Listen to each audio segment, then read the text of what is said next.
Just a little introduction on myself. I'm the Chief Operations Officer for Chobe Holdings, and I also look after sales and marketing for Ker Downey, along with a really lovely team and in partnership with our representation partners, Small World Marketing. And I have begun working together with Ker Downey around about 2.5 years ago now. Time has really flown by. And as Alice mentioned, there have really been an extraordinary amount of changes to the products themselves. And to really sum up the brand, we operate in rare wilderness areas that are mostly in exclusive private concessions or private game reserves. The experiences our guests get to enjoy are very much raw. Sometimes it's very visceral. Last night I was at Kanana and we had one of the more beautiful sunsets that I've ever seen in the last few years, and some of the finest sightings as well. We don't influence anything that happens, and very sadly, what we saw yesterday was that a lion stole the leopard kill, and one of the cubs were unfortunately killed in the process. And very much the way that we host our guests is in a very real, honest, authentic, and genuine fashion, clothed with really comfortable refinements and a really beautiful lodges themselves. Just moving my slides on.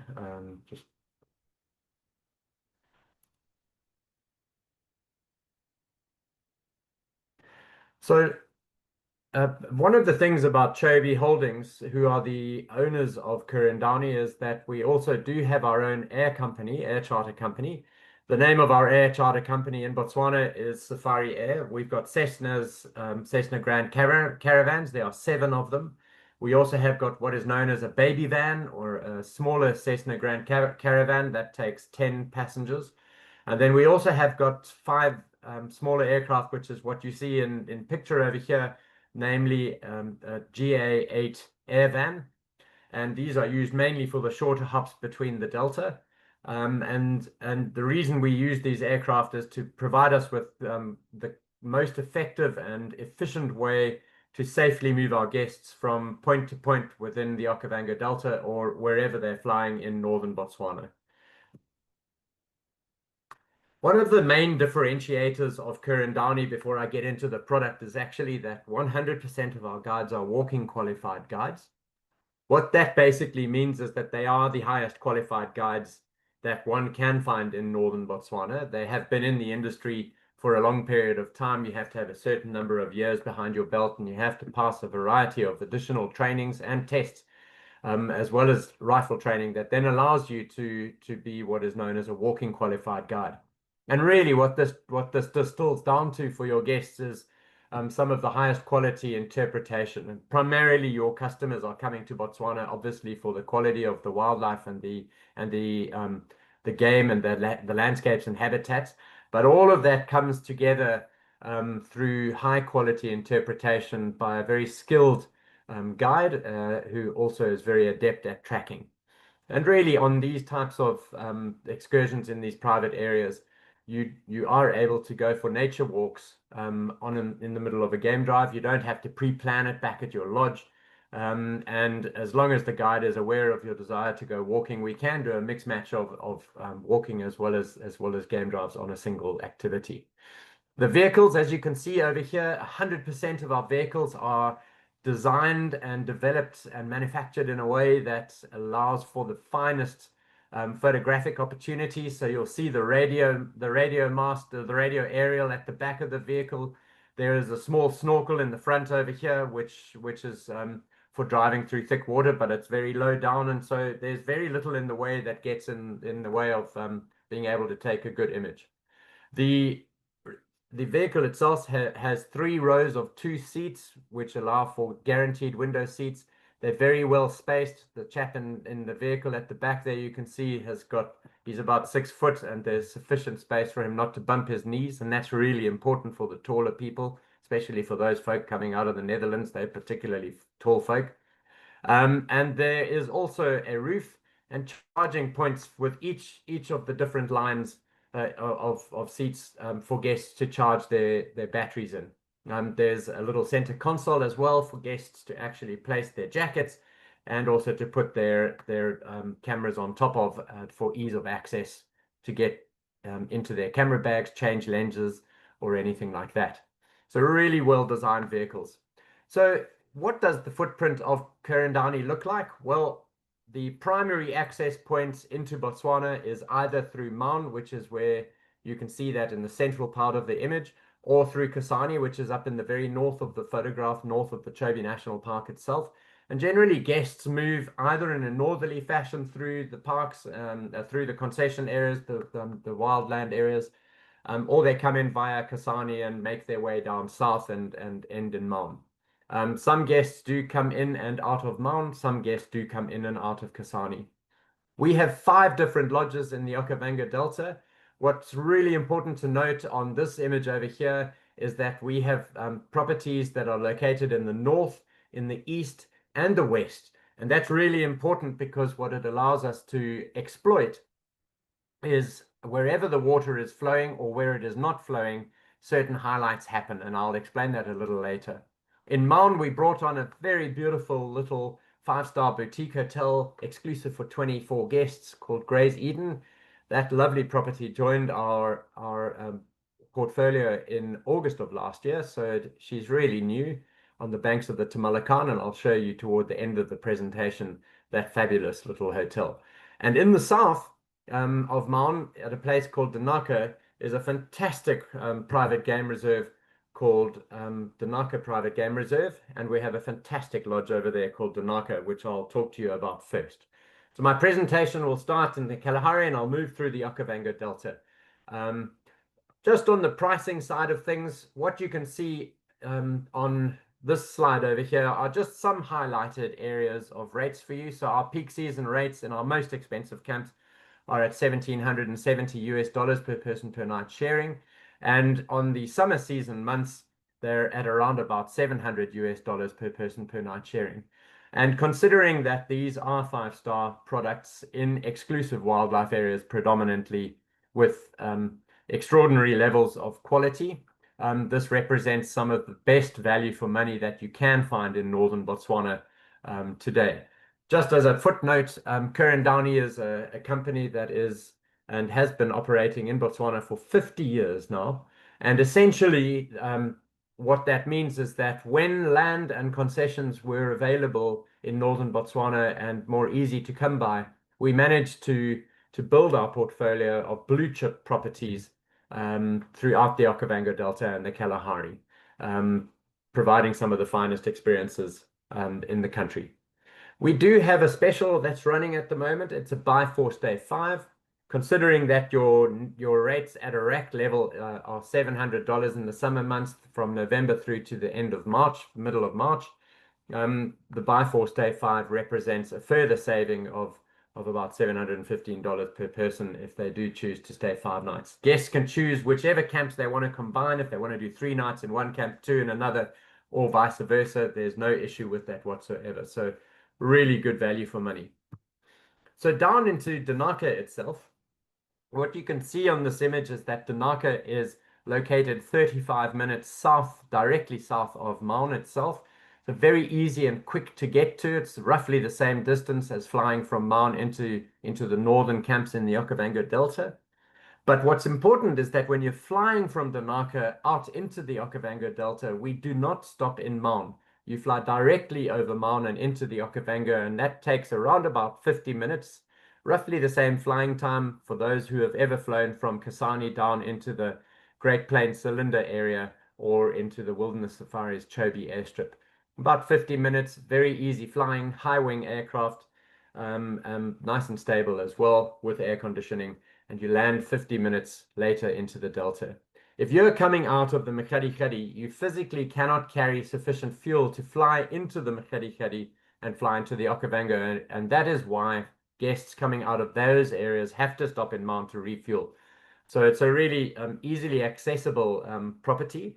And what's really nice is that it can therefore be considered a property to be considered as part of the northern Botswana circuit, main safari circuit. The way to think about Danaka is is the way that you sell Namibian camps such as on Guma or on Gava. And basically it's high density desert wildlife, desert adapted wildlife that is often spotted in and around a variety of 12 different pumped water holes.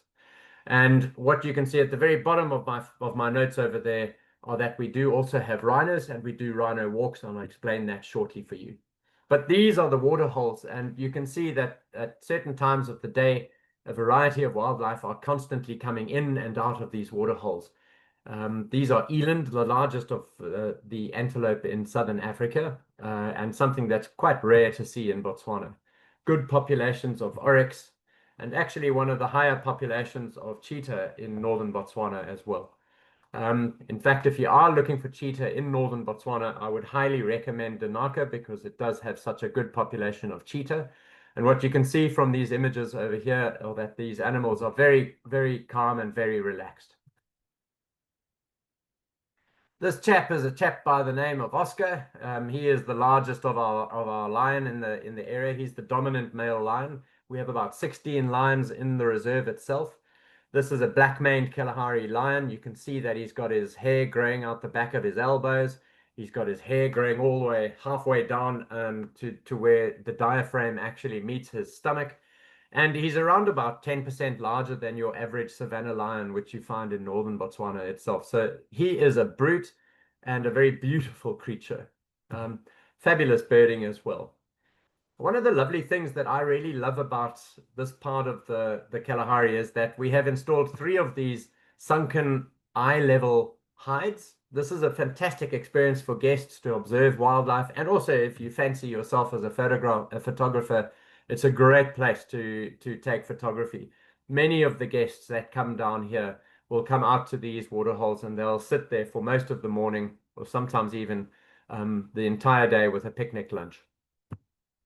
And depending on the time of day, certain animals come down to drink. Brown hyena, for example, love to come down as the sun is setting or just beyond sunset. We have a very good population of brown hyena, coincidentally. Cape fox come down to drink sometimes, another little desert special. Honey badger come down to drink at some points, and a variety of other species as well. Slender mongoose and these guys. We are very privileged to have one of the highest populations of white rhino in northern Botswana. We are very fortunate to now have a number exceeding 30. And we get to enjoy seeing these animals in a variety of ways, either by vehicle and also, if guests are interested, by foot. And the way the experience works is that we have very, very state-of-the-art tracking systems. We track these animals 24 hours a day, every single individual. They're viewed every single day on a number of occasions by a variety of our monitoring teams. And generally what will happen is this guest will go out on a game drive in the AM, and the rhino monitors will then radio back to say that they have located and seen their rhinos, and that for any guests who would wish to come in and go for a walk with the rangers, they're more than welcome, or they can come through and go and see the rhino by vehicle itself. For me, this is the way to see rhino, especially a white rhino. Not really a black rhino, because that guy can be quite cantankerous and aggressive, but the white rhino are quite docile, and they're about 1,500 kilograms, the larger of the rhino, and just a fantastic experience to see them on foot. We do have some fantastic Guhansi Bushman people in that area, and they take our guests out on these fantastic cultural walks. These walks focus on showing guests their incredible tracking ability. The chap on the right is a master tracker. I once watched him track a pangolin at a trot through the bush. It was quite incredible. And they talk about the Kalahari bush with their wonderful knowledge. They talk about the medicinal uses of plants, the food uses for the plants, how they find the different species, where they find the water, as well as then how they make their poison arrows. We do have the euphorbia that is down in that area that they make the poison arrows from, where they get the grub, the worm that's in the basal roots. So the camp is a beautiful camp that looks out on one of these 12 pumped water holes. And it's a really fantastic place to just sit and watch the wildlife come in and go out of. Um, I was there about 4 or 5 weeks ago, and guests not long before me had seen leopard having a little fight with a honey badger.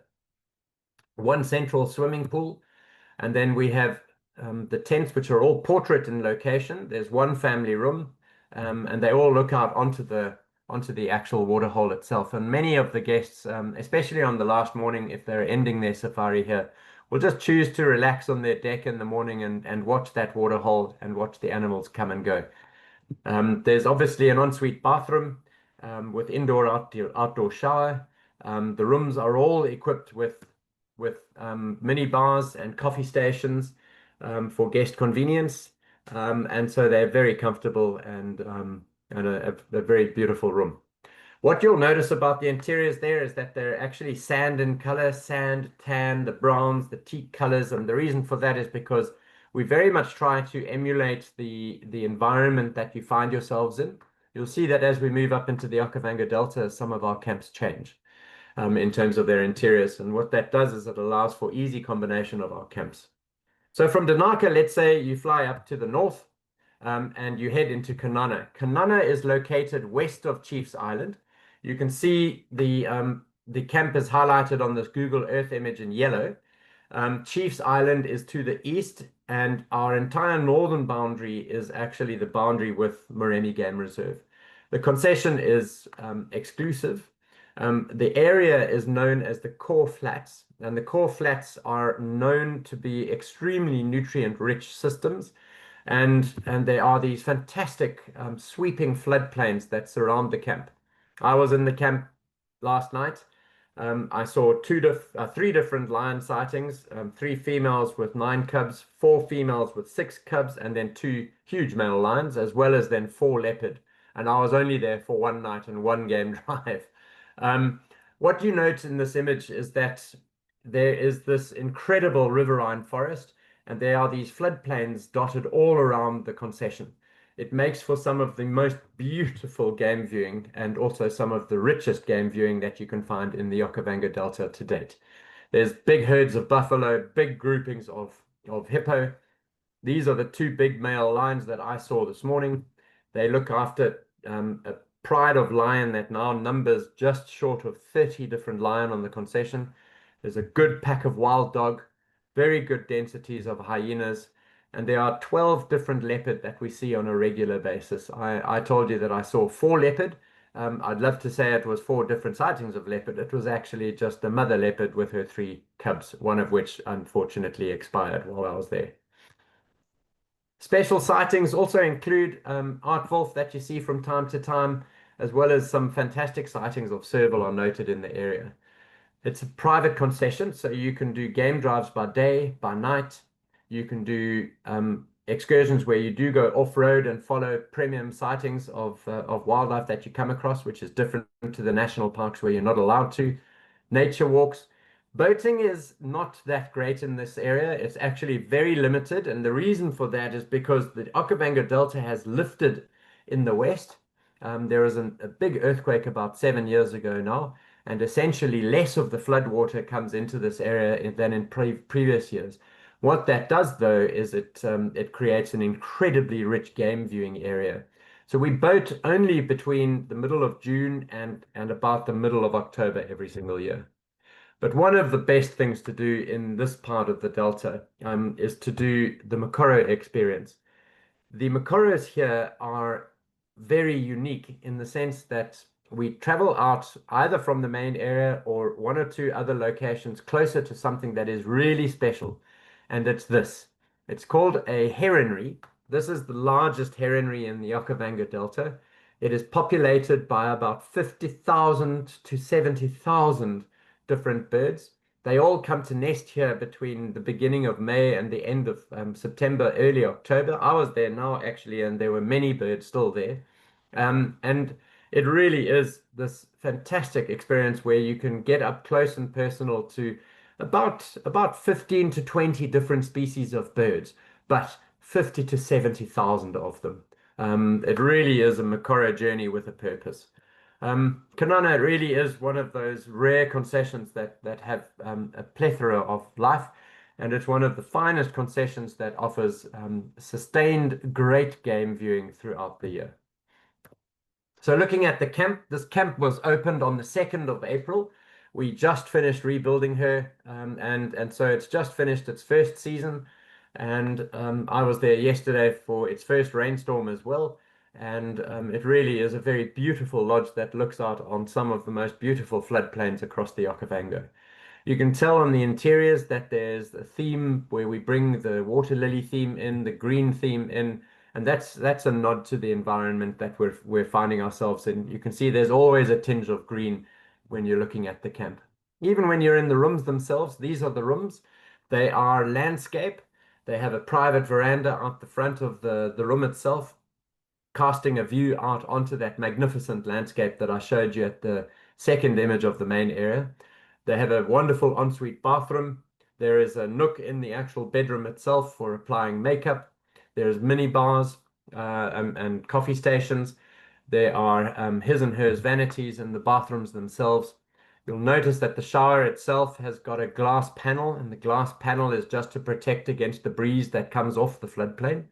And I had a very funny experience with an English guest who was having a shower, and the baboons, a troop of baboons, came and sat outside his glass window, and he was taking his shower, and these baboons were sitting there looking at him taking a shower. Anyway, he was very disturbed about that we had perverted baboons in our concession, and came to tell the manager about this incredible story that he had, that they were admiring him in the shower. And the manager turned around and said, "But sir, that's one-way glass. It's a mirror on the other side." And these baboons were just sitting there looking at themselves. So I thought that was very funny. This is a new construction that we've just finalized. We have a sleep out that you saw briefly when I showed Danaka. This is the Kanana sleep out. It's a fantastic experience. And the way that it works is that at tea time, the guests will be spoken to by our chef, and essentially you'll find the chef after your sundowner drink as you come back to the sleep out itself. It is set up exclusively for a couple. There's a downstairs dining room, there's a downstairs fireplace. You have a drink around the fire while the chef is finishing the food that's been prepared over the fire. You eat around the table together with your guide. And then when you're ready to retire, you head upstairs. The upstairs area has its bedroom, which is the middle little image on the right-hand side. There's an ensuite bathroom with a flushing toilet and even a hot water shower. I had the British High Commissioner, the previous British High Commissioner of Botswana in the sleep out, and she basically had this incredible wildlife experience and exclaimed to me that she had her private camp, her private vehicle, her private guide, and her own private wildlife sighting. So it really is a very beautiful place to spend a night, and certainly is something I'd recommend for guests. All of our sleep outs do come out at a nominal additional cost. I think it's in the order of about $200 per night for the sleep out itself. So shifting across now into Akuti. Akuti is located on the southern eastern side of Chiefs Island in Moremi Game Reserve. This is the one and only product of Ker Downey that is inside the Moremi Game Reserve. It is a fantastically beautiful area, one of the more picturesque in the Okavango Delta. The main channel of the delta is outlined in red. And what I'm trying to illustrate here is that this is called a nutrient dumping zone, where nutrients held in suspension in the delta come down into the Kakanika area where the water stops. And that's when the nutrients come out of suspension, and this is why this area is so productive. Really good variety of habitats, everything from floodplains to palm islands to riverine woodlands to acacia woodlands to cathedral Mapani woodlands. And these rich ecotones, areas where these habitats come together, make for a very productive wildlife viewing area. Great populations of lion, leopard, wild dog, buffalo, as well as all of the species of herbivores. Good populations of kudu, great populations of giraffe, very good populations of hippo, and a variety of others. So we rebuilt many aspects of this camp in April of last year. There's not a single camp in Ker Downey that hasn't had a massive overhaul. We completely redid the softs in this camp and worked on the decks and also on the rooms themselves with completely new bathrooms as well as then completely new interiors. So there are a couple of really key upgrades that are important to note for Akuti that make it a very unique camp in this area. The two most important points to make is that we have purchased an Okavango barge. It is the only barge in the lodges of that area. It's a double deck barge, and that's fantastic for wildlife viewing. The second, you have elevation in Botswana. You can see out to the horizons, and I mentioned earlier these huge lagoons, the Godigwa lagoons they call them. Downstairs, we have a lovely table that is set up, and we use that table as a bush brunch experience for guests. So you can imagine coming back from your afternoon game drive, your morning game drive. The brunch is set up. The back of the boat has got a little barbecue there. The chef is cooking some fish. He's barbecuing some kebabs and maybe a steak or two.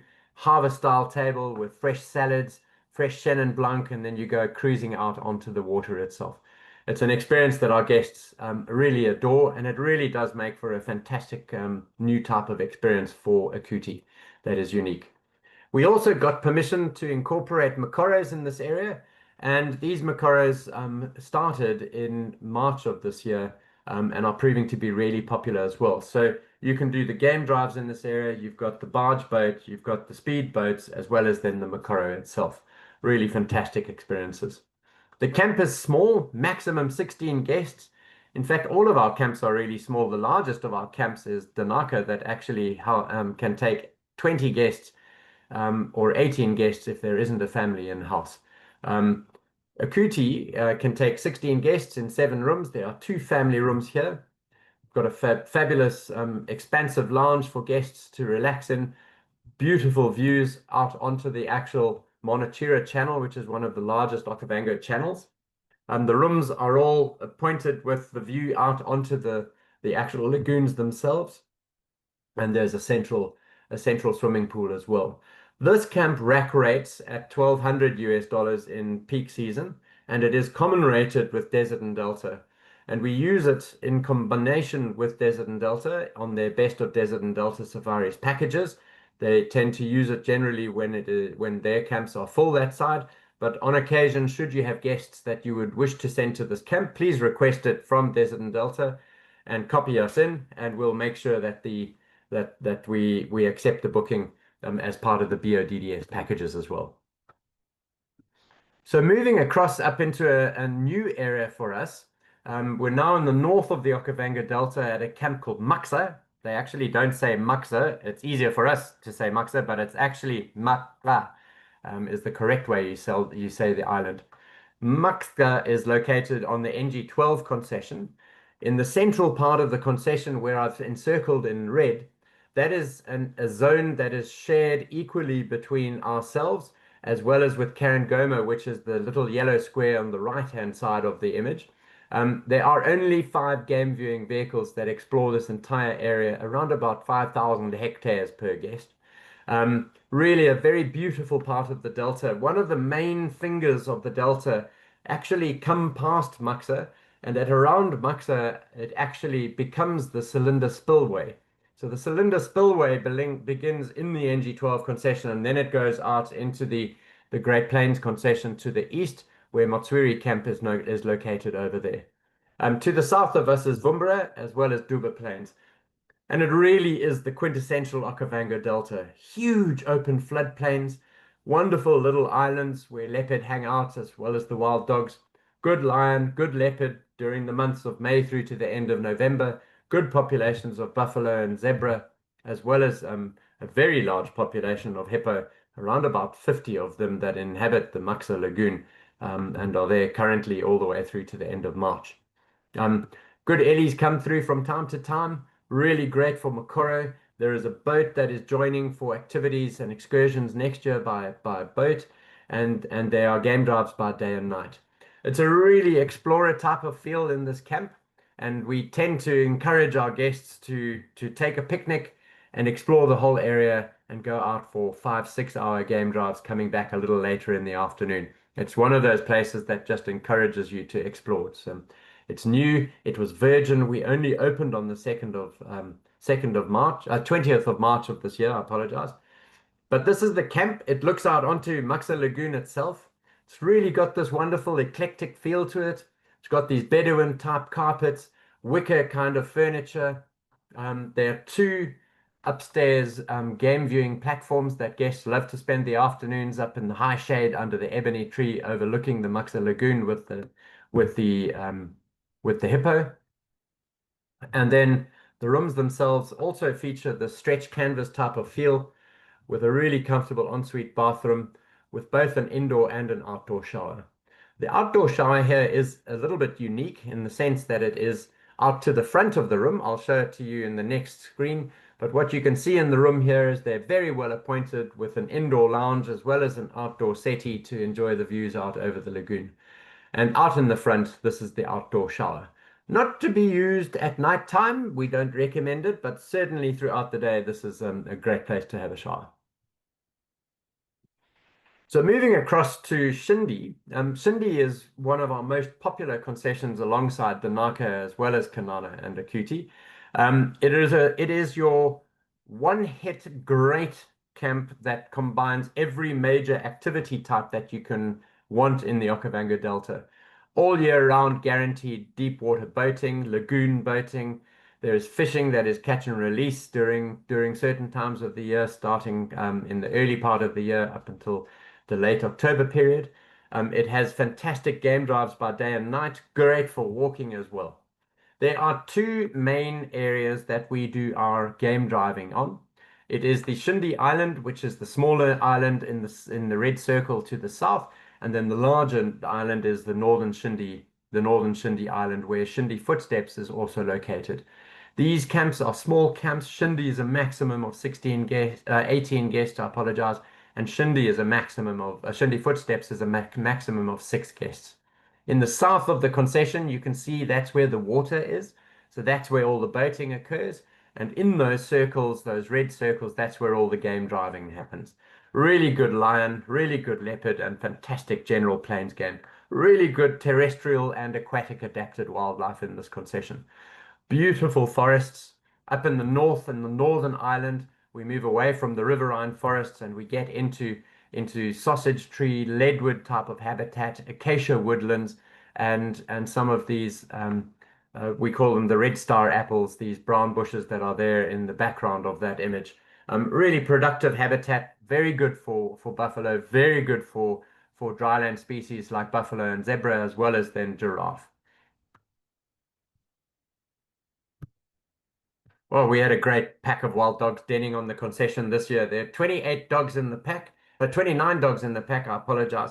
And they denned on our concession and were there all the way from June through to the end of October, nearly on a permanent basis. So we look forward to welcoming them back again next year if they choose to den there.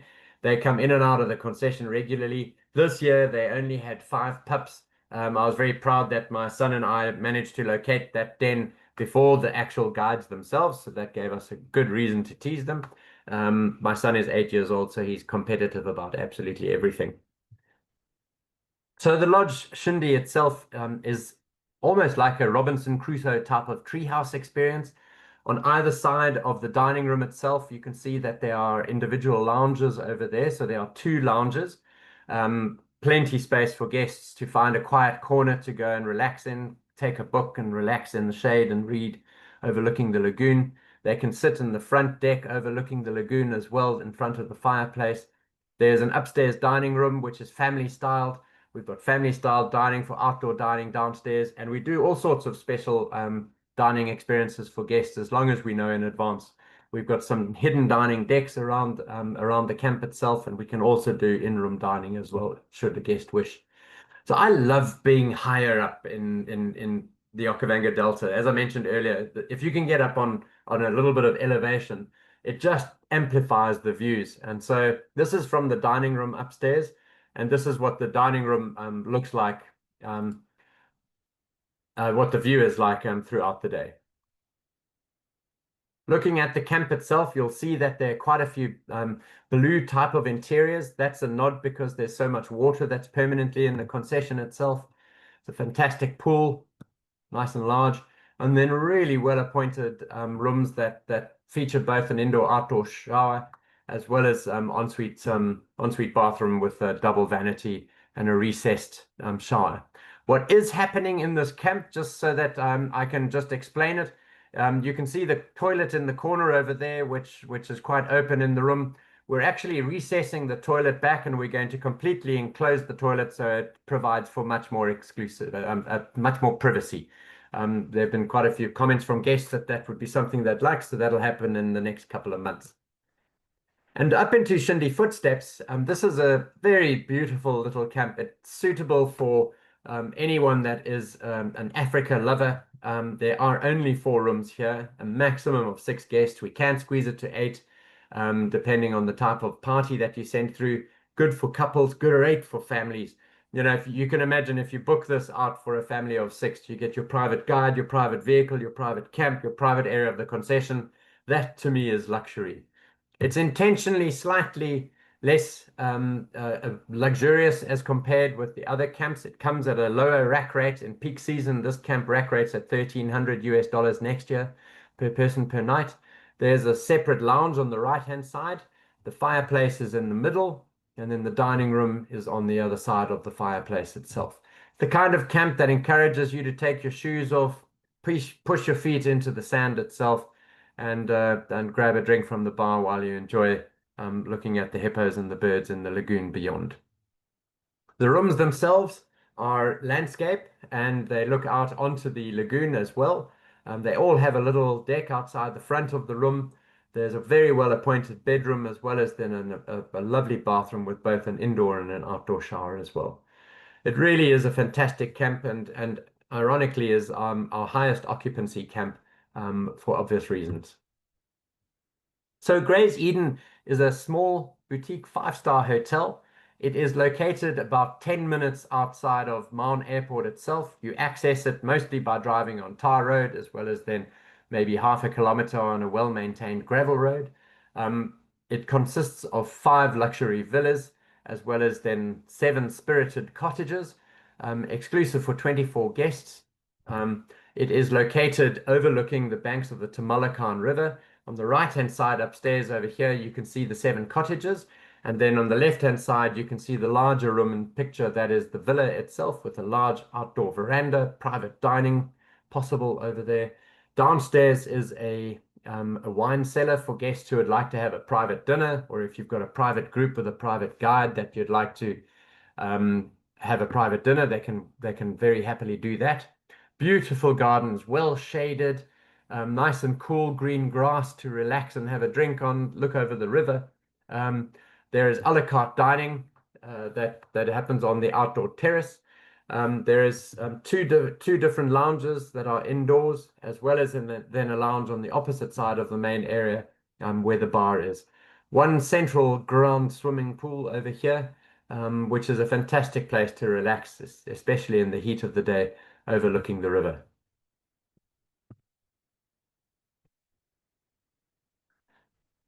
We have a fabulous spa. There are 2 spa therapists at Gray's Eden itself. They all look out. You can do in-room villa treatments, as well as private treatments in the spa itself, as well as also then couples treatments in the spa. These are the villas. The cottages are slightly smaller than this. All of them have actually got their own fireplace. They all have their own air conditioner. They're very well appointed with a deck. You saw the larger deck of the villas themselves. They all have an ensuite bathroom, as well as then modern amenities such as your mini bar and your coffee station. This is the bathroom itself, and you can see the separated vanities. Very large, generous bath, as well as through the archway, then a lovely shower. And that's me in a nutshell.